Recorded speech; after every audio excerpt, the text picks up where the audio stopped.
wow. I was not expecting that. I mean, I wanted to get a bigger part, but I didn't really expect to get the lead. But after I did, Kara and I, we both started like crying. We were so happy. Yeah, but I cry at everything, so we're just emotional people.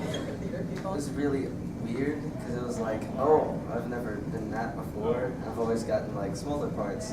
It was just really big. It was like a responsibility, but it's a lot of fun. Like it is kind of a big responsibility, but it's definitely worth it.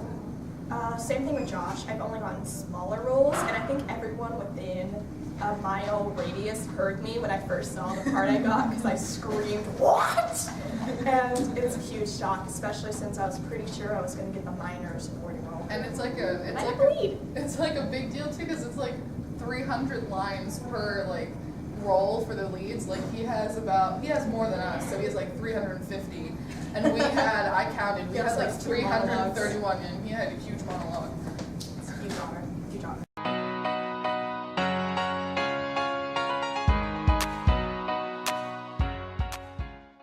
I think the hardest part was just actually, like I said, memorizing lines. There's a lot. Like this play is 2 hours long, and the leads we hardly ever leave. And even though it's like there's like a bunch of really small lines, I think the memorizing was just a really difficult thing because you'd have to try and plan out what parts, like what sections you're going to do at a certain time. Covering for other people. And you also have to cover for other people, so that's a difficult thing. Memorize your lines and everyone else's. Yeah. Definitely memorizing lines and stuff. Like there's a lot of some recitement of old like Shakespeare and stuff, and it's like, what does this even mean? Nothing. My personal problem, these guys are fine with comedy. I'm not really a comedic person. Doing shows wise, I'm more used to doing drama, not comedy, and this show is just like kicking me down, but I feel like I have to work twice as hard to get up to your guys' level of comedy, and I think I'm doing okay. You're doing great. Oh my gosh.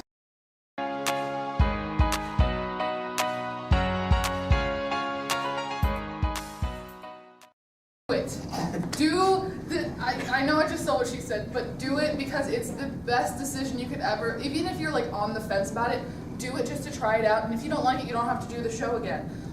But I highly suggest that you make a bunch of new friends, you have a bunch of friends, like these people have been my friends since freshman, like my closest friends since freshman year, just because we've done shows together, and it's like the best feeling in the world to know that you have somebody to talk to about problems and not like have to be like, I have no idea who to talk to about this thing. Yeah, but I can deal with that. But then we can rant to each other. Like we rant to each other all the time, and it's great. So do it, please. It's so much fun. Whenever I first was about to join, like I went in because of friends, and I'm like, theater? That's for like girls and stuff. I'm like, that's dumb. That's not for guys. And my friends finally convinced me. I'm like, wow, I'm so glad I joined. This is a lot of fun. Definitely not just for girls. If you're a guy, join. It's so much fun. And just positively the best. Especially if you're a guy. If you're a guy, join. I very much didn't want to join. My freshman year, I did the fall musical, and I very much didn't want to join. And someone, hi Serena, made me join, and I didn't even have my paper filled out yet. My mom had to come in and fill it out for me, and I think I pretty much changed as a person, and I'm very proud of the person I am today. It's so much fun, and I've made friends who actually care. Yeah, you've made friends who actually care about you and actually care about your well-being, and it's really nice. It's very nice. We're all like a family.